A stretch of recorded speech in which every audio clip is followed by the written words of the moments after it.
Bonsoir, que notre Dieu vous bénisse en cette belle soirée du 29 décembre 2021 et qu'il vous accorde vraiment la grâce de passer du temps dans sa présence, surtout que nous sommes dans les vacances.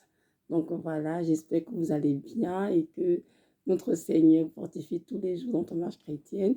En tout cas, je vous encourage tous à continuer de persévérer dans la prière, dans la méditation de la parole, dans l'œuvre du ministère, sachant que notre récompense sera grande dans les cieux. Donc voilà. Aujourd'hui, nous allons parler de l'amour pour la vérité. Oui, toi qui m'écoutes, chrétien, as-tu assez d'amour pour la vérité pour sauver ton âme?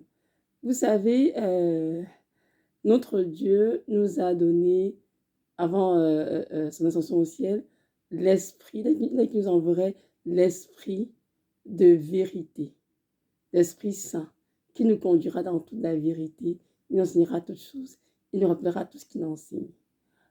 Donc, nous devons comprendre par là que la vie chrétienne doit être basée sur la vérité. Parce que comme Jésus dit, je suis le chemin, la vie et la vérité. Donc, la vérité a une place très importante dans notre foi. Parce que si nous croyons à des mensonges, ben, ça fera de nous des faux chrétiens. Les faux chrétiens ne pourront jamais entrer au ciel.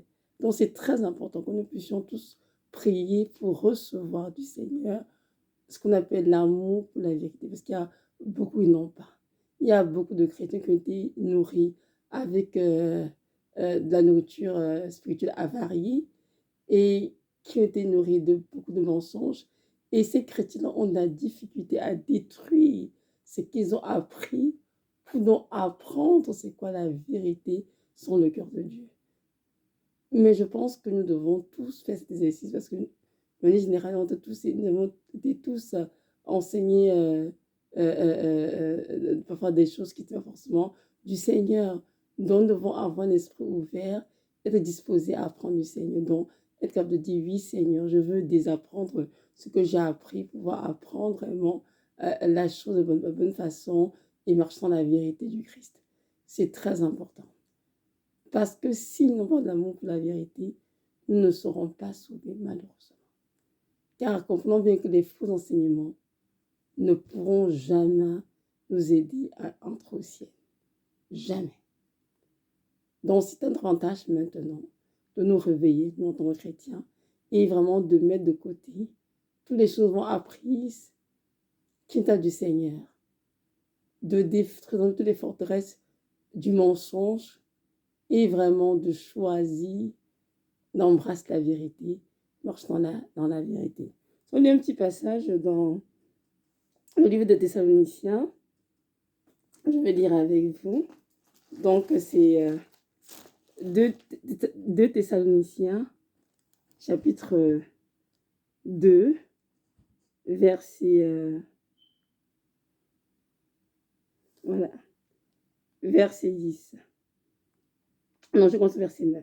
On lit un petit paragraphe. Moi, je vais lire de 9 à 12, juste pour mettre dans le contexte, quoi. C'est juste ça. Donc voilà, ça dit ceci. L'apparition de cet impie se fera par la puissance de Satan, avec toutes sortes de miracles, de signes et de prodiges mensongers, et avec toutes les séductions de l'iniquité pour ceux qui périssent parce qu'ils n'ont pas reçu l'amour de la vérité pour être sauvés. Aussi, Dieu leur envoie une puissance d'égarement pour qu'ils croient aux mensonges, afin que tous ceux qui n'ont pas cru à la vérité, mais qui ont pris plaisir à l'injustice, soient condamnés. Parole du Seigneur.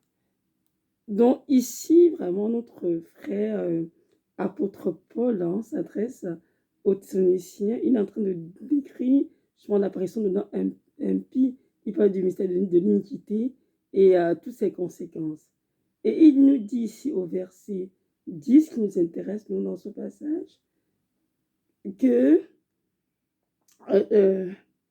il y aura des personnes qui vont périr parce qu'elles n'ont pas reçu l'amour de la vérité pour être sauvées. Toutes ces personnes seront séduites par l'apparition de l'homme impie qui se fera, comme on a dit, pas besoin de Satan, mais avec une sorte de miracles, de signes et de prodiges mensongers. Alors, si nous allons croire à ces signes mensongers, elles vont se faire avoir et elles seront séduites par l'homme impie et ne pourront jamais être reçues, ne pourront la vérité, ne reçoivent pour la vérité, pardon.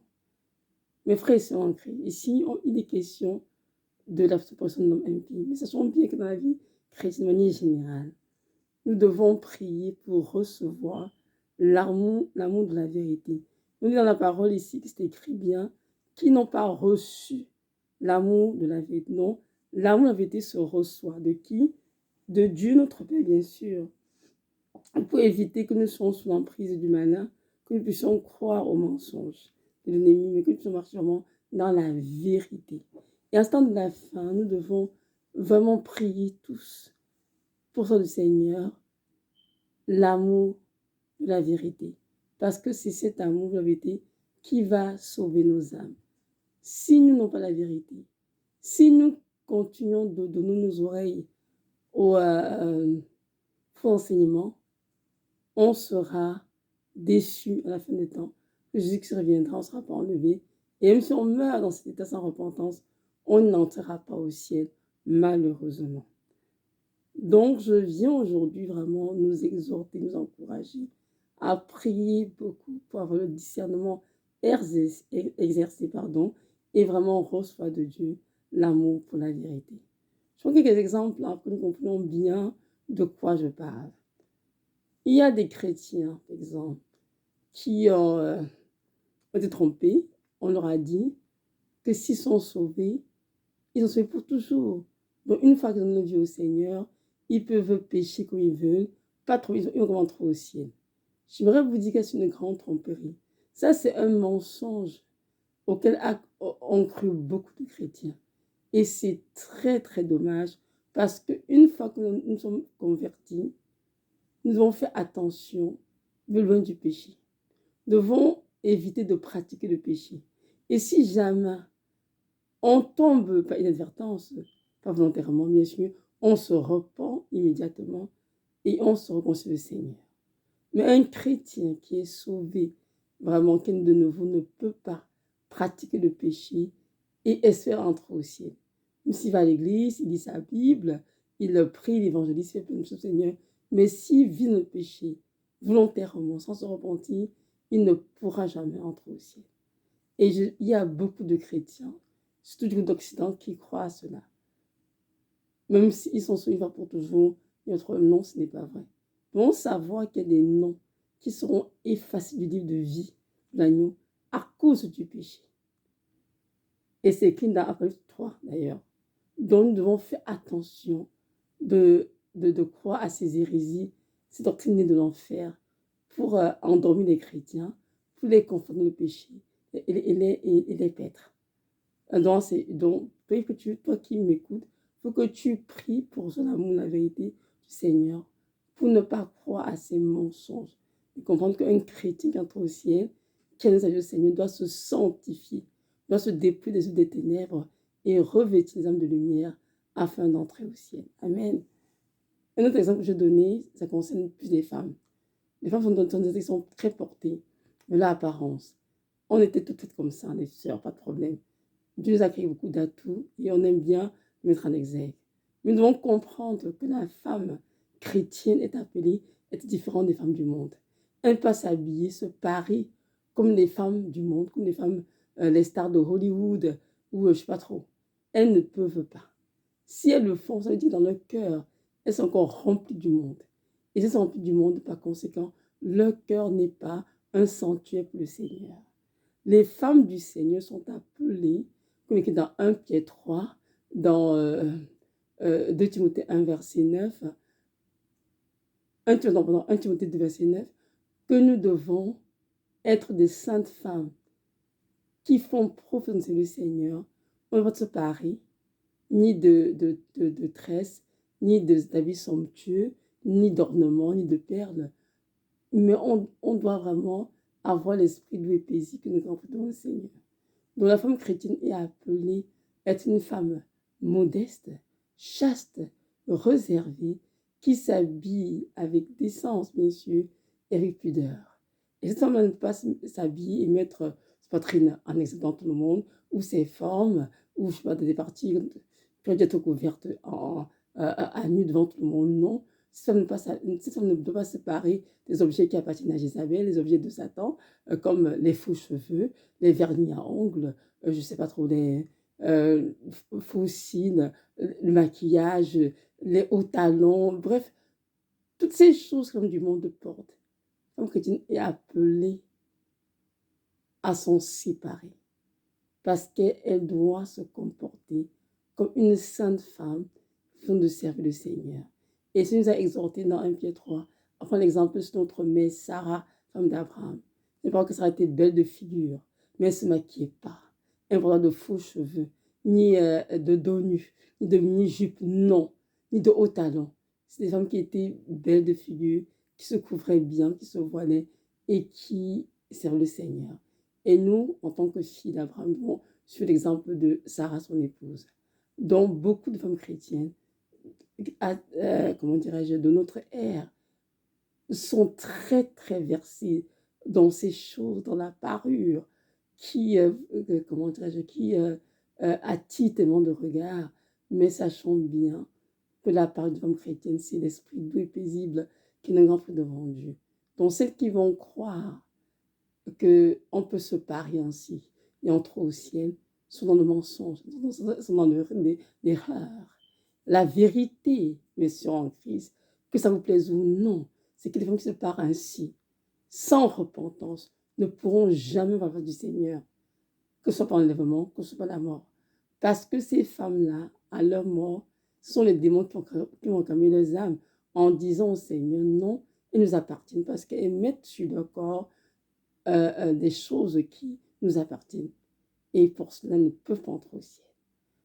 Donc, ma soeur en Christ, c'est à ton avantage pour toi de croire à la vérité, de dire non au mensonge. Et si tu as difficulté à comprendre ce dont je parle, je t'encourage à prier le Seigneur de t'éclairer, de recevoir aussi l'amour pour la vérité, parce qu'elle soit ton âme. Il y a beaucoup de sœurs qui écoutent les messages concernant le déploiement de la femme chrétienne. Elles font semblant, vous avez entendu, elles continuent de se maquiller à outrance, de porter des faux cheveux, que ce soit en mèche, en extension, en greffe, je ne sais pas trop, en perruque. Elles se veignent les ongles, elles font plein de choses. Mais ce qu'elles ne savent pas, c'est que tout ce qui brille n'est pas or. Ce qui semble les rendre, d'après être belles, ou je ne sais pas trop comment, séduisantes, sont des pieds de Satan pour les conduire en enfer. Et elles vont regretter toute leur vie. Et je vous parle par expérience. Donc, je vous encourage vraiment à renoncer à cette vie qui était présentée par nos enseignants. Il y a beaucoup d'églises, beaucoup de pasteurs qui ne prêchent pas sur le plan de la femme. Beaucoup sont fait tromper et elles ont regretté amèrement. Alors, je vous encourage vraiment à prier pour ce côté d'amour pour la vérité. Un exemple que je vais aussi prendre, toujours concernant l'amour pour la vérité, ça concerne tous ces chrétiens qui sont à l'église, qui disent aimer le Seigneur, qui disent être nés de nouveau, mais qui sont toujours dans les rituels du village, dans les coutumes que des ancêtres pour débloquer leur vie. Je ne comprends pas comment un chrétien qui a compris de la croix, comment un chrétien qui sait que celui qui est notre rocher pour tous les âges peut le laisser pour aller consulter les marabouts, peut trouver de rituels pour avoir une vie débloquée ou avoir une bénédiction quelconque. Je ne comprends pas cela. J'aimerais vous dire, mes frères et sœurs en Christ, qu'il est écrit dans la parole, dans 2 Corinthiens 6, verset 14, qu'il n'y a aucun rapport entre la lumière et les ténèbres. Il n'y a aucun rapport entre le temple de Dieu et les idoles. Le culte des ancêtres, ou tous les rituels qui sont à côté, ne sont que des cultes voués aux idoles. Qui est l'ancêtre? Qui est Jésus de Nazareth? Qui a créé qui? Qui est au-dessus de qui? Bien sûr, notre Seigneur de Nazareth, au-dessus des ancêtres. Donc, tu prends ma soeur, mets ta genou et prie, Dieu va le régler. Si tu prends mon frère, prie, Dieu va te dire quoi faire. Que d'aller dans vos villages, faisant de rituels terribles, des cultes aux démons, et on fait croire que l'ancêtre a débloqué ta vie. L'ancêtre, c'est qui de un? Et il est où l'ancêtre? Tu ne sais même pas en passant. Est-ce que l'ancêtre est au ciel? Tu ne sais pas. Hein? Est-ce que l'ancêtre est en enfer? Tu ne sais pas non plus. Donc, pourquoi vas-tu croire à ces hérésies? Et il y a beaucoup de chrétiens qui sont dans cela, que ce soit en Occident, que ce soit en Afrique. Ici, je suis bien temps et je vois des chrétiens qui font venir de leur pays des potions, de toutes sortes de choses, de fétiches, pour pouvoir débloquer leur vie, pour pouvoir avoir des enfants, pour pouvoir prospérer. Tout ça veut nous enseigner abomination. Il y a les femmes qui sont stériles. Au lieu de prier le Seigneur, d'être patiente, elles vont aller consulter marabout. Elles vont aller au village, on leur dit, faites ceci, versez de l'huile, montez, descendez pour des enfants. Tout ça, le Seigneur, c'est abomination, croyez-moi. Ce sont des mensonges qu'on vous raconte, qu'on peut être en Christ et aller fricoter des idoles. En faisant cela, vous souillez et vous ne pourrez jamais entrer au ciel dans cette étape. Parce que dit dans 2 Corinthiens 6, verset 18, il a dit, séparez-vous, ne touchez à rien qui soit souillé. Ce serait pour vous un père, vous serez pour moi des fils et des filles. Amen, dit le Seigneur du Tout-Puissant.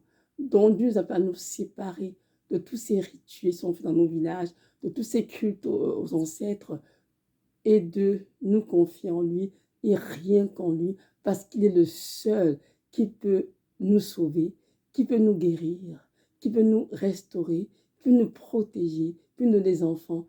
En fait, notre Dieu a la solution à tout. Donc, toi qui m'écoutes, chrétien, si autrefois tu avais un pied dans le Seigneur, même dans le monde, pour aller fricoter avec des marabouts, fricoter avec des idoles, sache que c'est une abomination. Et si ton personne dit que c'était vrai, c'est bien ce que tu faisais, sache que c'est un mensonge. La vérité, c'est que tu veux être chrétien et fricoter les idoles parce que tu es le temple du Saint-Esprit. Tu dois faire très attention et honorer le Seigneur par ta vie. Amen. Donc, il y a tellement de mensonges, en fait, auxquels les chrétiens croient. Et ces mensonges auxquels ils ont cru vont les conduire, toute voie dans des lieux ténébreux, c'est-à-dire en enfer. Mais aujourd'hui, tu as encore envie que tu m'écoutes. Réveille-toi et donne au Seigneur la grâce de recevoir l'amour pour la vérité, pour sauver ton âme. Arrête de croire aux hérésies et aux doctrines de l'enfer pour perdre les âmes des êtres humains. Arrête de croire ces choses. Mais prie que le Seigneur Jésus-Christ te visite. Demande la grâce de comprendre cela. On lit ici tout à l'heure dans 2 Thessaloniciens 2, verset 11, se dit ceci. Aussi, Dieu leur envoie une puissance d'égarement. Une puissance d'égarement pour qu'ils croient aux mensonges, afin que tous ceux qui n'ont pas cru à la vérité, mais qui ont pris plaisir à l'injustice, soient condamnés. Mes frères en Christ, ça c'est puissant. Tous ces chrétiens qui, durant leur vie, ont refusé la vérité du Seigneur, qui ont choisi de prendre l'esprit de l'erreur et aux hérésies, à la fin des temps où nous sommes rendus, seront plus disposés justement à recevoir de Dieu ce qu'on appelle la puissance de l'égarement. C'est-à-dire, Dieu te donne de marcher dans tes propres penchants, sur ce que tu penses être vrai, alors que tu es dans le mensonge, tu es dans l'erreur. Et comme il a dit ici, tu vas croire au mensonge, tu vas prendre plaisir à cela, et tu seras condamné à la fin des temps. Tu seras condamné, et tu ne pourras jamais entrer au ciel, malheureusement. Tu aurais été un chrétien inutile, parce que tu n'as pas l'amour pour sauver ton âme. Donc, je vous encourage fortement à prier le Seigneur de vous révéler quel esprit vous conduit, l'esprit de vérité, Saint-Esprit, ou bien un autre esprit. Parce que nous savons tous que l'homme impie va faire surface, l'antéchrist est déjà là, tout est déjà placé pour détruire les chrétiens. Donc c'est le temps de prendre position pour la vérité. Une autre dont je vais parler ce soir, un autre mensonge pendant auquel croient beaucoup de chrétiens, c'est qu'on peut être gay, être pasteur, on peut être gay, être sauveur dans des églises des homosexuels, des églises de ci, je sais, de ça. Tout ça sont dans le Seigneur appelé abomination. Pourquoi? Pourquoi? Parce que notre Seigneur ne prend aucun plaisir à l'homosexualité. Il aime les homosexuels. Il désire sauver les âmes. Mais il ne peut prendre plaisir à ce qu'ils commettent. Parce qu'ils commettent homme avec homme, font des choses infâmes, des choses repugnantes. Et je nous rappelle que Sodome et Gomorrhe ont été détruits à cause de ces péchés qui régnaient. L'homosexualité, la pédophilie, l'inceste, la luxusombrite, etc. C'est pour ça que le Seigneur, étant horrifié par ce qui s'y passait, a décidé de détruire complètement Sodome et Gomorrhe. Donc, lorsqu'on parle de chrétiens, homosexuels, églises homosexuelles, pasteurs, sont des hérésies. Ça n'a aucun sens. C'est un grand mensonge, tout simplement. La vérité, c'est que le mariage, c'est entre un homme et une femme, contre Dieu montré depuis le jardin d'Éden. Et le mariage, c'est entre un homme et une femme, deux adultes. Tout le reste qui vient, pédophilie, homosexualité, inceste, ce sont des choses de Satan. Alors, il ne faut pas dire aujourd'hui, je crois en Dieu, mais je respecte les homosexuels, c'est de façon à eux d'être, et puis je ne vais pas les condamner. On ne les condamne pas, mais on condamne ce qu'ils font, ce qu'ils pratiquent, et c'est tout à fait biblique. On les aime, on va prier pour eux, pour qu'ils puissent entendre le mieux du Christ, mais pour l'instant, les couples homosexuels sont dans le péché, tout simplement, et il y aura du péché. Donc c'est ça. Il y a beaucoup d'exemples que l'on peut prendre pour expliquer l'importance d'avoir l'amour pour la vérité. Mais je vais m'arrêter là pour ce soir. Et je demande au Seigneur de nous aider tous à prier pour recevoir l'amour pour la vérité. Parce que c'est amour pour la vérité qui va sauver nos âmes et nous arracher de l'enfer. Donc savoir que l'ennemi est rusé. L'ennemi viendra venir dans nous avec des cornes dans sa forme lugubre. Utiliser des choses subtiles, des choses rusées pour nous sortir des voies du Seigneur et nous conduire tranquillement, à petits pas, lentement vers l'enfer. Et aujourd'hui, ce qui se passe, beaucoup de chrétiens qui vont dire oui, amen à ci, amen à ça, ils ont les Bibles en main, mais ils sont sur le chemin de l'enfer, malheureusement, parce qu'ils ont cru au mensonge. Comprenons bien que les faux enseignements produisent de faux chrétiens. Et ces faux chrétiens ne pourront jamais entrer au ciel s'il n'y a pas de repentance. S'ils se repentent, tant mieux. Ils vont entrer au ciel. Mais s'ils ne le font pas, ils ne pourront pas entrer au ciel. Donc voilà, mes frères et sœurs en Christ, que notre Dieu vraiment donne cette grâce, surtout sur les temps de la fin. Les événements vont aller crescendo.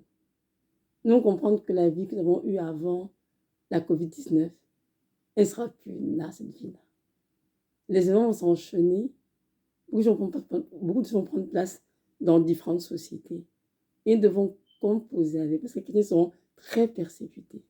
Alors toi, chrétien, tu nous l'amour pour la vérité. Tu vas donc marcher comment? Tu vas marcher comme le Seigneur. On croit au mensonge, tu ne pourras pas tenir, crois-moi. C'est très important que tu puisses avoir l'amour pour la vérité, donc prie pour cela. Donc voilà mes sœurs et frères en Christ, ce que je vais dire ce soir, que notre Dieu vraiment vous bénisse et vous accorde cette grâce, oui, cette grâce de recevoir l'amour pour la vérité et de, bien sûr, de le garder. Shalom, shalom.